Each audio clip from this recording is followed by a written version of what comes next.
You bought the generator, you've got gas cans lined up in the garage, and every time the sky turns gray, you feel ready. Here's the part nobody tells you. The machine is rarely what fails. It's the $20 part, the skipped 10-minute habit, the thing you assumed would just work. And the very last mistake on this list isn't about parts or fuel at all. It's something almost no owner ever actually does before the power goes out. You still have time, but you shouldn't wait. This isn't a list about horsepower or brand names. It's about the small, boring decisions that quietly decide whether all of that equipment actually works when you need it. Some of these fail from chemistry. Some fail from paperwork. Some fail because a good habit was secretly the wrong one. Each one breaks the system in a completely different way, and the deeper we go, the stranger the weak links get. Number 12. The extension cord nobody checked. You grab whatever cord is coiled up in the garage. It's thick, it's orange, it looks like it can handle anything. That's the trap. The thing that decides whether it's safe isn't how it looks, it's the gauge number printed in small letters on the jacket, and most people have never once read it. A typical household cord is rated around 13 amps. A cord actually built for generator loads runs a heavier gauge, rated for 30 to 50 amps. Plug a refrigerator and a space heater into the wrong one, and the wire doesn't announce a problem. It just gets hot, quietly, inside the insulation, where you can't see it. Here's the part that catches people off guard. The generator's own breaker might never trip. The cord fails first. An hour into the outage, you're not dealing with a power problem anymore. You're dealing with a melted plug or a scorched patch on the driveway. The fix costs almost nothing. Match the cord's amp rating to what you're actually running, not just to how long the cord needs to be. That's it. But if the delivery wire can lie about what it can handle, what about the fuel sitting behind it in the shed? Number 11. The gas can that turned into varnish. The gas can hasn't moved in months. It looks exactly like it did the day you filled it. That's the problem. Ethanol-blended fuel doesn't sit quietly. It pulls in moisture, separates, and starts turning into a gummy residue inside the carburetor. And it doesn't ask permission first. Left untreated, that process can start gumming up the tiny jets inside the carburetor in as little as 30 days. 30 days. Most people go months, sometimes a full season, without touching that can. So the storm hits, you pull the cord, and instead of an engine, you get 1 week sputter. Now you're not starting a generator, you're disassembling a carburetor in the middle of a blackout, by flashlight, hoping you remember how it goes back together. The stabilizer bottle usually sits right next to the gas cans at the store, untouched. It only works if you add it before storage, not after the fact. Pour it in the same day you fill the can, and rotate your fuel every few months. Cheap insurance. But clean fuel means nothing if the thing that's supposed to turn that fuel into power can't even wake up. Number 10. The battery that quietly went flat. You press start. Nothing. Not even a struggling turn of the engine, just silence. And the frustrating part is, the battery probably reads a normal voltage right now. It looks fine. It just isn't.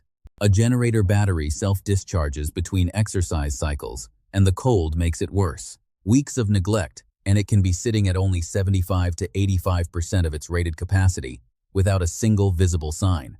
Poorly maintained units show meaningfully higher failure rates in real emergencies, and this is usually why. Healthy voltage sits around 12.4 to 12.7 volts. Most owners have never once checked. Picture a cold January outage. 1 week click, then nothing. The monthly exercise run exists specifically to keep this from happening, and it's the first thing most owners skip because the generator already ran fine last time. A small trickle maintainer costs about what a large pizza does. Mark a date on the calendar, plug it in, done. But even a fully charged battery and clean fuel don't matter if you're asking the generator to power more than it was ever built to handle. Number 9. The number on the box that isn't the real number. Standing in the store, comparing wattage numbers feels simple. Bigger number, more power, done. Except the number printed in bold on the box usually isn't the number that decides whether your fridge actually turns on. Appliances with a motor, a refrigerator compressor, a well pump don't draw their steady running wattage the moment they start. For a few seconds, they can pull several times that amount. The box brags about the easy number. It buries the hard one. So everything's plugged in, running fine, and then the fridge compressor kicks on. The whole system bogs down or trips. Not because the generator is broken, because the math on the box never matched the moment that actually mattered. And here's the part people don't expect. Repeatedly overloading it this way doesn't just trip a breaker. It can shorten the generator's own lifespan. Add up your real starting loads before you buy, and stagger appliances on manually instead of flipping them all at once. A correctly sized generator, though, can still be quietly wrecked by the very habit meant to protect it. Number 8. The good habit that secretly damages the engine. Picture the responsible owner. Runs the generator every month, just like the manual says, lets it idle for 20 minutes, shuts it off. Feels like exactly the right thing to do. It isn't. Short, unloaded exercise runs never let the engine reach full operating temperature. Fuel that doesn't fully burn starts building up as residue inside the exhaust system. A slow accumulation mechanics sometimes call wet stacking. Running it easy is what's making it sick. That's the twist most people never see coming. The safety habit becomes the hidden cause of the failure. The generator starts fine every single test day. Then the actual winter storm hits, and it stumbles, smokes, and struggles under real load. The one moment none of those easy test runs ever prepared it for. The fix isn't skipping the exercise run. It's plugging in a real appliance during that monthly test instead of letting the engine idle empty. Simple change. But engine health only matters if the manufacturer can actually reach you when something is wrong with the machine itself. Number 7. The recall notice that never reached the garage. Somewhere, a company already knows there's a problem with your exact model. The question is whether you'd ever hear about it. In 2026, roughly 149,000 portable generators were recalled over a carburetor fuel leak fire risk, discovered the very first time owners filled the tank. That's not a rare or obscure defect. That's nearly 150,000 machines sitting in garages, doing the exact thing the recall was warning about, because most of those owners never registered the product in the first place. Registration feels like paperwork. It isn't. It's the only wire connecting the manufacturer to you when a real safety issue turns up, and recalls haven't been limited to fuel leaks either. Some have covered CO-related defects. Others, something as simple as a handle that can pinch a finger during a move. Register it when you buy it. Once a year, check the model and serial number against the manufacturer's recall page. 5 minutes. But even a fully registered, mechanically sound generator can still be stopped cold by something as small as a $6 part. Number 6. The small part that outlives its own availability. Most people assume any spark plug or any filter will do the job. It won't.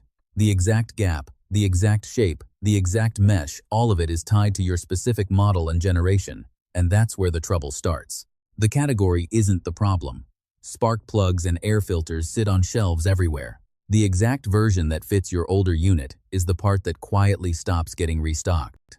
Annual service calls for checking these alongside the oil, and they're cheap enough that almost nobody thinks to buy a spare. Here's the image worth remembering. A $400 engine, stopped by a $6 part nobody thought to buy 2 of. You end up calling 3 stores looking for one filter that fits a generator that's a few years old, while the generic version sits there, close but wrong. Buying a spare now costs almost nothing. Sourcing one during a regional outage, when everyone else suddenly needs the same part, can take days you don't have. Keep one spare plug and one spare filter, matched to your exact model number, stored with the manual. Parts and fuel matter, but where the generator physically sits when it's running can be the difference between safe and fatal. Number 5. The manual that gives the wrong distance. Most owners trust the number printed in their own manual without a second thought. That trust is exactly the problem here. Safety agencies recommend keeping a generator at least 20 feet from doors, windows, and vents, with the exhaust pointed away from any building. Some manufacturer manuals, though, have suggested distances as short as 5 feet. Same danger. 2 very different numbers, one on a government safety page, one in the booklet sitting in your garage.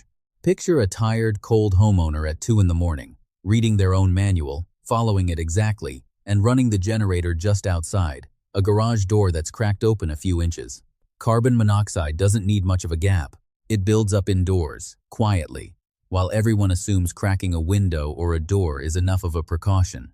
It isn't. Default to 20 feet, regardless of what your specific manual says, and keep the exhaust pointed away from every home nearby, including your neighbors. But even perfect placement outside doesn't help anyone if there's nothing inside the house that would actually notice a problem in time.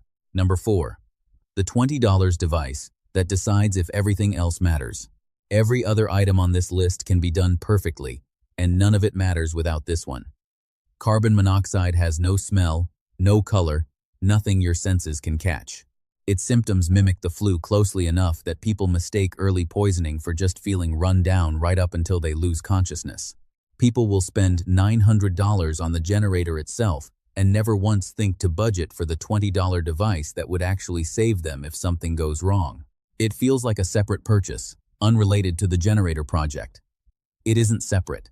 It's the last checkpoint. Picture a quiet bedroom at night. Placement outside was perfect, but a garage door was left cracked. There's no detector inside to catch the slow leak, and nothing in the house would ever raise an alarm before it was too late. One detector per level of the home, tested monthly. Batteries replaced on a fixed schedule, even if some units in the house are hardwired. Protecting your own household is one thing. The next mistake reaches people who don't even live there. Number 3, the shortcut that endangers people outside the house. It feels like the clever solution. Plug the generator straight into a dryer outlet, and suddenly the whole house has power, instead of running cord after cord to individual appliances. No transfer switch, no interlock, just a direct connection. It feels efficient. It's actually one of the most dangerous shortcuts an owner can take. Without proper transfer equipment, that connection can send generator power backward through the wiring and into the utility grid, outside lines that repair crews down the street believe are dead. This exact practice is prohibited under electrical code for that reason. The shortcut that feels completely private actually reaches a line worker several blocks away who has no idea your generator is running. It doesn't look like a wiring violation. It looks like a workaround. And even a quick, temporary connection during an actual emergency carries the exact same risk as a planned one. There's no safe version of doing this without the right equipment. Install a transfer switch or interlock kit through a licensed electrician before the next outage, not during it. But even with a legal, properly wired switch sitting in the panel, the deepest mistake left on this list has nothing to do with hardware at all. Number 2. Nobody in the house has actually run it. In most households, one person handles the generator stuff. Everyone else has never touched it, never started it, never connected a single cord. That feels normal. It's actually the single point of failure hiding behind every other item on this list. If that one person is traveling, hurt, or asleep when the outage hits, the knowledge leaves with them. The generator can be flawless, fresh fuel, charged battery, right cord, legal switch, and still be completely useless, because the only person who knows how to start it isn't home. Picture a spouse or a teenager standing in front of a cold, silent generator in the middle of a storm, with no idea where to even begin. A note taped to the machine only helps if someone finds it calmly, not while panicking in the dark. Walk a second household member through the whole process once, in daylight, before it's ever needed. Starting it, fueling it, connecting it. Which brings us to the one mistake tying every single item on this list together. Number 1. The full outage that was never actually rehearsed. Picture the owner who's done everything right. Fuel treated and rotated. Battery charged. The correct cord. A legal transfer switch. Spare parts on the shelf. A registered unit. Safe placement. A working detector. A second person who knows how to run it. Every single box checked. Now picture the storm actually hitting, and something small nobody predicted still goes wrong. The interlock catches on the panel door. The cord doesn't quite reach the inlet. A breaker sequence, nobody practiced trips in a way nobody expected. Every individual piece passed its own test. The full chain has never once been pulled taut all at once. That's the real reason poorly maintained standby systems fail at such a higher rate in genuine emergencies, not because one part was missing, but because every check was done separately, never together, under real conditions. There's no single object to buy for this. No line on a shopping list. That's exactly why it's the mistake almost nobody catches until the power is already out. The fix is simple, and it's the one thing that actually confirms all 11 previous items work as a system instead of 11 separate hopes. Once or twice a year, cut the main breaker yourself. Start the generator cold. Run the transfer switch. Power a few real appliances. Time the whole thing. If something's going to fail, you want to find out on a calm afternoon, not in the middle of a blackout. Here's how it all connects. Fresh fuel means nothing without a charged battery. A charged battery means nothing without the right cord. Correct sizing means nothing if wet stacking has already worn down the engine. And every part on the shelf means nothing without registration, safe placement, a working detector, a legal switch, a second trained person, and a rehearsal that actually proves all of it works together. Pick 3 boring tasks off this list before the season turns. Treat the fuel. Test the battery voltage. Run 1 full load test drill with someone else in the house standing right there with you. None of it is dramatic. All of it is cheap right now, while nobody's thinking about it. So tell me, which one of these have you already made the mistake of skipping? Which small part or habit did you never think about until this exact moment? A generator was never really one purchase. It's a chain of small, boring decisions. And the best time to fix the weak link is while it's still cheap, quiet, and easy to fix.